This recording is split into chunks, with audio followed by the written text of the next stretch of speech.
Good morning, 8th class. How are you, students? I hope you all are fine at home. So, students, today I will start a new chapter number 7, कारक.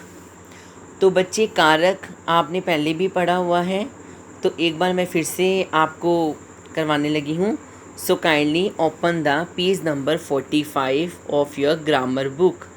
Okay बच्चे, तो आपने जब ये video सुनना है, देखना है, तो अपनी बुक साथ में निकाल लेनी है ताकि आप भी वीडियो को अच्छी तरह से सुन और समझ सकें और अपनी साथ साथ बुक पर टिक करते जाएं.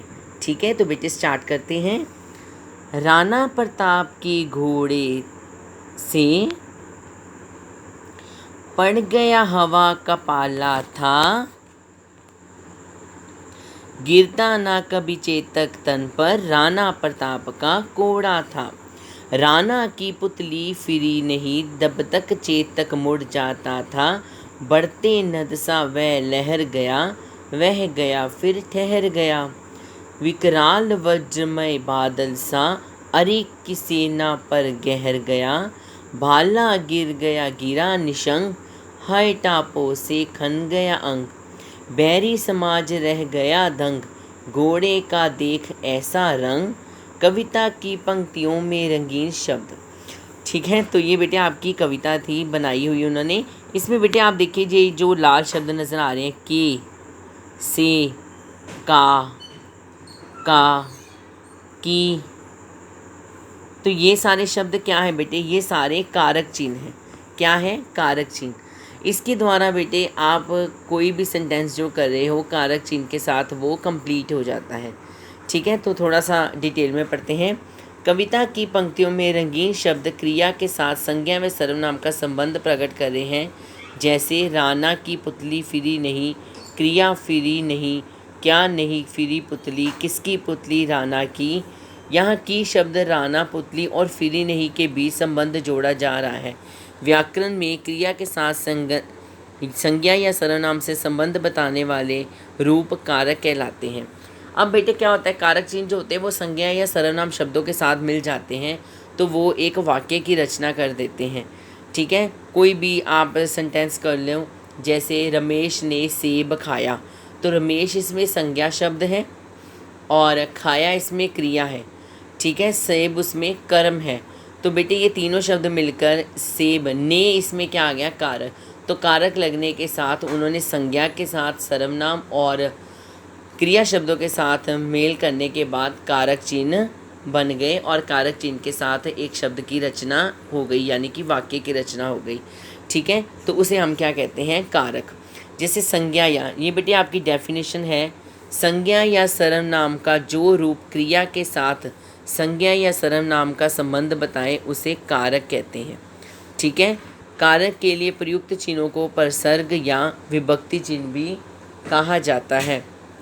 कारक का मुख्य कार्य बेटे वाक्य में क्रिया को पूरा योगदान देना होता है. आगे बेटे कारक के भेद करते हैं. कारक के बेटे भेद है कर्ता कारक ने. तो इसके बेटे प्रसर्ग कौन कौन से होते हैं? कर्ता ने कर्म को करण से के द्वारा संप्रदान के लिए, को के वास्ते, अपादान कारक से अलग से संबंध कारक, का के की रारेरी अधिकरण में पर संबोधन हे अरे. तो बेटे यहाँ पर कर्ता कारक है. कर्ता कारक का प्रसर्ग कौन सा होता है? ने. और कर्म कारक का होता है बेटे को. करण कारक का होता है से, के द्वारा, के साथ. संप्रदान का होता है के लिए, को के वास्ते. अपादान का होता है से अलग. संबंध कारक होता है का के की या रा रे री. ठीक है, तो ये बेटे इसके प्रसर्ग चिन्ह हैं. ऊपर की तालिका में जीरो का अर्थ है कोई प्रसर्ग नहीं, प्रसर्ग रहित भी हो सकते हैं. ठीक है, कहीं पर कर्ता कारक जो होते हैं वो प्रसर्ग रहित भी हो सकते हैं. जैसे रमेश फल खाता है, तो ये बेटे आपका कर्ता कारक है क्योंकि इसमें कर्ता दिया हुआ है. ठीक है, आगे बेटे कर्ता कारक है. वाक्य में क्रिया के करने वाले को कर्ता कहते हैं, जिसके द्वारा बेटे क्रिया की जाती है. जैसे राम खाता है, उषा पढ़ती है, तो उषा के द्वारा क्रिया क्या की जा रही है कि वो पढ़ रही है. तो उषा इसमें क्या है? कर्ता कारक, यानी कि सब्जेक्ट है. कर्ता को बेटे इंग्लिश में हम कहते हैं सब्जेक्ट. उसके बाद संध्या कपड़े धो रही है. अब संध्या क्या है? सब्जेक्ट है. कपड़े उसका कर्म है, और रही है क्या है, धो रही है क्या, क्रिया है। यानी कि संध्या द्वारा क्रिया की जा रही है कि वो कपड़े धो रही है, कपड़े उसका कर्म है। तो ये आपका क्या है, कर्ता कारक। इसमें बेटे इसका परसर्ग चिन्ह नहीं लगा है, लेकिन संध्या नाम दिया हुआ है और कर्ता है और उसके द्वारा क्रिया की जा रही है, तो ये कर्ता कारक में आएगी। उसी प्रकार गजेंद्र तबला बजाने लगा। इसमें कर्ता कारक में बेटे एक चीज़ पहचानने वाली होती है कि इसमें सारा जो कार्यभार होता है वो कर्ता के ऊपर पड़ता है। ठीक है, काव्या ने मेज तोड़ दी, काव्या ने मेज तोड़ दी, ये डेफिनेटली ने लगा है, तो ये डेफिनेटली आपका कर्ता कारक है। उसके बाद बेटे अक्षत ने दादाजी को अखबार दिया, तो अक्षत ने दादाजी को अखबार दिया, तो ये भी आपका कारक भेद है, कर्ता कारक। वाक्य में कर्ता कारक की पहचान के लिए कौन किसने प्रश्न किया जाता है।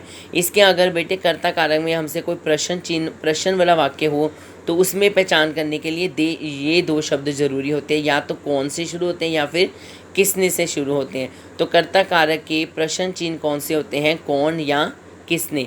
कौन कपड़े धो रहा है, किसने मुझे यहाँ बुलाया। ठीक है, तो ये आपके यहाँ पर कर्ता कारक है। समझ में आया बेटे, कर्ता कारक जिसमें कर्ता द्वारा कार्य किया जाता है, सब्जेक्ट द्वारा कार्य किया जाता है। इसका परसर्ग जो होता है वो बेटे न है। कई बार इसमें परसर्ग चिन्ह ना होने के बावजूद भी ये कर्ता कारक होता है। उसकी पहचान के लिए संज्ञा के साथ क्रिया जब लगी होती है तो उसका अर्थ होता है कि वो कर्ता कारक है। इसके बेटे प्रश्न सूत्र कौन से हैं, कौन या किसने। अगर सेंटेंस कौन या किसने से शुरू किया गया हो तो भी वो कर्ता कारक में आता है। तो ये बेटे आपका कर्ता कारक हो गया। इसके बारे में विशेष है कि कर्ता कारक में प्रसर्ग होने पर क्रिया भूतकाल में होती है, यानी कि पीछे वाली बात हो गई होती है। ठीक है, और इसमें यदि क्रिया भूतकाल में हो और अकर्मक हो तो प्रसर्ग रहित होगी। वर्तमान और भविष्य काल में क्रिया अकर्मक या सकर्मक हो सकती है। इसकी बेटे आपको इतनी ज़रूरत नहीं है, आपके लिए यही इंपॉर्टेंट है जो मैंने आपको भी करवाया। उसके बाद बेटे नेक्स्ट चलते हैं कर्म कारक पर।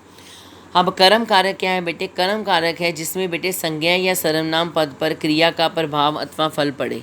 ठीक है, संज्ञा या सर्वनाम पद पर, जैसे पुलिस ने चोर को पकड़ लिया, उसे हम बेटे कर्म कारक कहते हैं। ठीक है, कर्म कारक के प्रसर्ग को कहा जाता है। अब इसमें जो होता है ना बेटे, वो जो क्रिया होती है उसका फल जो होता है ना बेटे, वो किस पर पड़ता है, संज्ञा शब्द पर या सर्वनाम शब्द पर पड़ता है। यहाँ पर बेटे पुलिस क्या है, पुलिस यहाँ पर बेटे जातिवाचक संज्ञा है। ठीक है, तो जातिवाचक संज्ञा है। पुलिस ने चोर को पकड़ लिया, तो पकड़ लिया का कहाँ पर आ रहा है, प्रभाव पुलिस पर। ठीक है, वाक्य में जिस स्थान पर संज्ञा या सर्वनाम पद पर क्रिया का प्रभाव पड़ता है या उसका फल पड़ता है उसे हम कर्म कारक कहते हैं। घोड़े को चारा खिलाओ, खिलाने किसको, घोड़े को। किसको चारा खिलाया जा रहा है, घोड़े को। तो घोड़े का प्रभाव किस पर है, क्रिया पर। यहाँ पर भी क्रिया पर। नौकर का धोने लगा, रुको पेड़ मत काटो। ठीक है, तो ये सारे शब्द आपके किस पर प्रभाव डाल रहे हैं, ये आपके कर्म कारक पर प्रभाव डाल रहे हैं, तो इसको हम क्या कहते हैं, कर्म कारक। नेक्स्ट है कर्म कारक की पहचान के लिए क्रिया के साथ क्या किसको प्रश्न किया जाना चाहिए। अब कर्म कारक में बेटे प्रश्न सूत्र कौन से होते हैं, क्या या किसको। अगर कोई सेंटेंस क्या या किसको से शुरू होता है या उसमें क्या या किसको द्वारा प्रश्न किया जाता है तो वो आपका कर्म कारक है। इसी प्रकार हमने कर्ता में पढ़ा था कौन किसने, यहाँ पर क्या किसको। क्या खिलाऊँ आपको, किसको पकड़ लिया पुलिस ने। ठीक है, क्या धोने लगे हो, क्या पढ़ रहे हो, क्या चाहते हो। ठीक है, और या फिर किसको, किसको पेंसिल दी तुमने, आदि शब्द जब इसका प्रयोग किया जाता है तो वहाँ पर आपका कर्म कारक है। नेक्स्ट बेटे आपका है करण कारक। करण कारक क्या है बेटे, शब्द के जिस रूप में क्रिया को करने का साधन पता चले उसे कारक कहते हैं। करण कारक के प्रसंग से के द्वारा किया जाता है। अब यहाँ पर बेटे से या के द्वारा लगता है। ठीक है, माँ ने दूध से खीर बनाई, तो से है। ठीक है, द्वारा अगर इनका प्रयोग हो, इनमें बेटे शब्द के जिस रूप में क्रिया के करने का साधन का पता चले, इसमें क्रिया क्या की जा रही है उसमें बेटे प्रभाव सारा पड़ता है कि जो चीज़ क्रिया द्वारा की जाती है। जैसे माँ ने दूध से खीर बनाई, ठीक है, तो क्रिया इसमें प्रधान होती है। पिताजी कार से दफ्तर गए, नौकर ने कपड़े से सीढ़ियाँ साफ़ की, मुझे डाक के द्वारा पत्र मिला। तो यहाँ पर अगर क्रिया प्रधान होती है वहाँ पर बेटे करण कारक आता है। इसमें बेटे आपके जो प्रश्न सूत्र चिन्ह होते हैं वो होते हैं किससे या किसके। एक चीज़ बेटे आपने याद रखनी है कि यहाँ पर भी प्रसर्ग चिन्ह से होता है, और अगर आपका अपादान आता है तो उसमें भी आपका कारक चिन्ह जो होता है वो से होता है।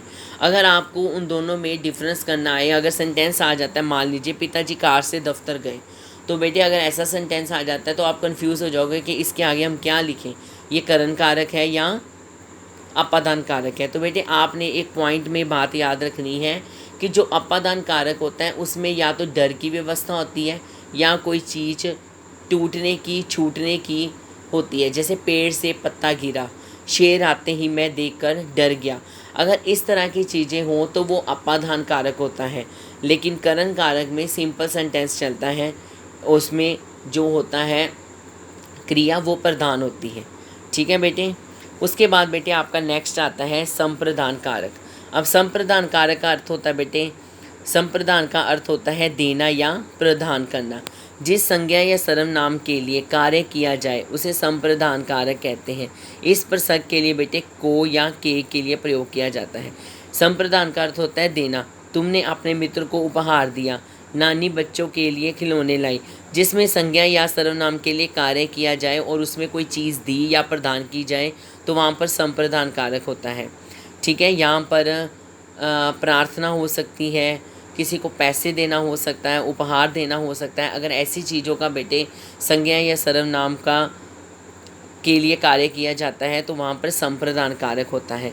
इसके लिए बेटे सूत्र चिन्ह किसके लिए या किसको या किसके द्वारा किया जाता है प्रश्न वाक्यों के लिए। नेक्स्ट आपका बच्चे हैं कर्म कारक और संप्रदान कारक में अंतर। अब बेटे ये ध्यान से सुनना, कर्म कारक और संप्रदान कारक दोनों का विभक्ति चिन्ह को है। इससे अनेक बार भ्रम उत्पन्न हो जाता है कि इसलिए दोनों में अंतर जानना आवश्यक है कि अगर कर्म कारक का भी प्रसर्ग चिन्ह को है और संप्रदान का भी, तो कैसे पता चलेगा। पिता ने गौरव को बुलाया, पिताजी ने गौरव को पुस्तक दी। पहले वाक्य में को कर्म के लिए आया है अतः कर्म कारक है, जबकि दूसरे वाक्य में को का प्रयोग कुछ देने के भाव से हुआ है। ठीक है। अगर बेटे किसी चीज़ को देने के भाव से हो वहाँ पर संप्रदान कारक होता है, और जहाँ पर कर्म के लिए प्रयोग किया जाए, जैसे पिताजी ने गौरव को बुलाया, को गौरव को बुलाना क्या है, कर्म है। किसका, पिताजी द्वारा कर्म किया जा रहा है, तो वहाँ पर क्या आएगा, कर्म कारक। और जहाँ पर कोई चीज़ दी जाती है वो संप्रदान कारक है। सॉरी बच्चे। तो आपको आई होप समझ में आ गया होगा। पहले वाक्य में बेटे को कर्म के लिए आया है इसलिए कर्म कारक है, जबकि दूसरे वाक्य में को का प्रयोग कुछ देने के भाव से हुआ है इसलिए वहाँ पर संप्रदान कारक है। ठीक है बेटे। तो ये दोनों में अगर अंतर आए तो आपने ये बताना है कि इन दोनों का विभक्ति चिन्ह को है। इसमें अनेक बार भ्रम उत्पन्न हो जाता है, लेकिन जो वाक्य कर्म के लिए प्रयोग किए जाते हैं वो कर्म कारक हैं, और जिसमें कुछ देने का भाव हो वो संप्रदान कारक है। नेक्स्ट आपका आता है अपादान कारक, जो मैंने बेटे अभी आपको समझाया है। संज्ञा सर्वनाम का जो रूप पृथकता, पृथकता या अलगाव, कोई चीज़ अलगाव या छूटना के लिए प्रयोग में लाया जाता है, या तुलना करने के लिए या डरने के लिए या सीखने या लज्जाने या घृणा आदि के भाव उत्पन्न करता है, उसे अपादान कारक कहते हैं। शिकारी हाथी से डरकर भाग गया, इसमें डरने का भाव है। अलगाव का भाव है, घर से निकल पड़ा, अलगाव है। ठीक है। तुलना का भाव, वो उससे अधिक मोटा है या छोटा है, किसी के साथ तुलना की गई हो। ठीक है। सीखने का भाव, कोई चीज़ सीखनी हो, जैसे मित्र से कार चलाना सीखा। लज्जा का भाव, वो शर्मा गया।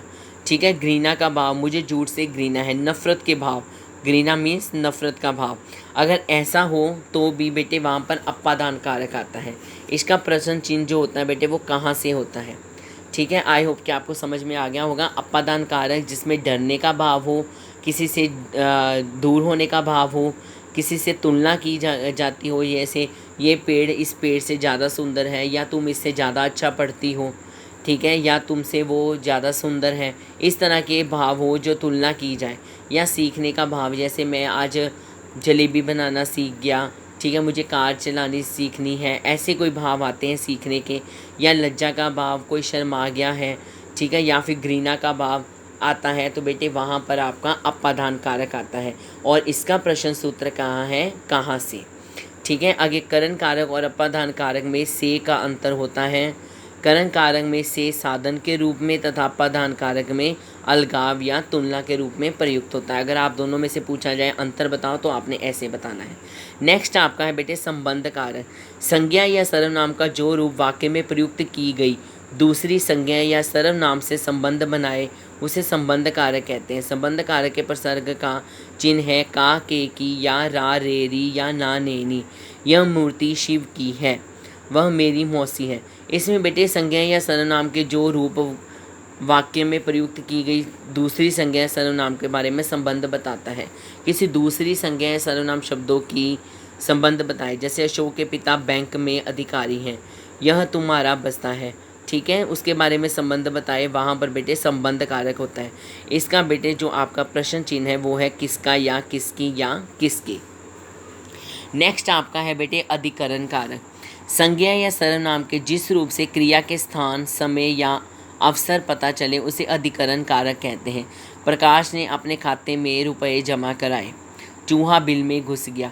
इसमें बेटे क्रिया के स्थान पर समय या अवसर का पता चलता है। प्रकाश ने अपने खाते में रुपए जमा कराए, चूहा बिल में घुस गया, ठीक है। यहाँ पर समय या स्थान या किसी चीज़ के बारे में पता चलता है, वहाँ पर अधिकरण कारक होता है। इसका प्रश्न सूत्र चिन्ह होता है बेटे किस में या किस पर, ठीक है। इसके बेटे आगे 3 प्रकार होते हैं, कौन से? स्थानीधिकरण, कालाधिकरण या भावाधिकरण। इसमें क्रिया का स्थान बताता है, उदाहरण जैसे छत पर खेलो, यहाँ पर स्थान के बारे में बताया जाता है, यहाँ पर स्थान क्या है? छत। कालाधिकरण बेटे इसमें वो काल मीन्स समय, काल का अर्थ होता है बेटे समय के बारे में बताता है। जैसे मैं 2 दिन में आ जाऊँगा या मुझे 5 दिन और लगेंगे, या कक्षा में 15 विद्यार्थी पढ़ते हैं, उनको पढ़ाने में मुझे 10 मिनट लगते हैं या 20 मिनट लगते हैं। तो जहाँ पर काल या समय के बारे में बताया जाता है। इसमें बेटे भाव होता है, क्रिया का भाव बताया जाता है, ठीक है। यहाँ बैठने में हमें क्या परेशानी है, ठीक है, तो यहाँ पर उसके भाव हैं परेशानी। इसी तरह गुस्सा, ठीक है, प्यार, ये सारे इसके भाव होते हैं, ठीक है। तो ये इसके रूप हैं, अधिकरण के रूप हैं, जहाँ पर स्थान, अवसर या समय के बारे में पता चलता है। कई जगह अधिकरण कारक प्रसर्ग रहित भी होता है, जैसे हमने गली गली घूमकर सामान बेचा, ठीक है। अधिकरण कारक जो होता है प्रसर्ग रहित भी होता है। इसका प्रसर्ग क्या है बेटे? में। तो कई बार में के बिना भी सेंटेंसेस बन जाते हैं। नेक्स्ट आपका है संबोधन कारक। इसमें बेटे जब किसी को बुलाया जाता है या संबोधित किया जाता है या इशारा किया जाता है तो वहाँ पर बेटे हमारा क्या हो जाता है? वहाँ पर हमारा संबोधन कारक हो जाता है, किसी को संबोधन किया जाता है। इसके लिए बेटे अरे, हे, अजी ऐसे शब्दों का प्रयोग किया जाता है। अरे बेटा मेरी मदद करो, हे ईश्वर मेरी पुकार सुनो, हे प्रभु मुझे दुख से उबारो, अजी हमारी बात भी मान लो।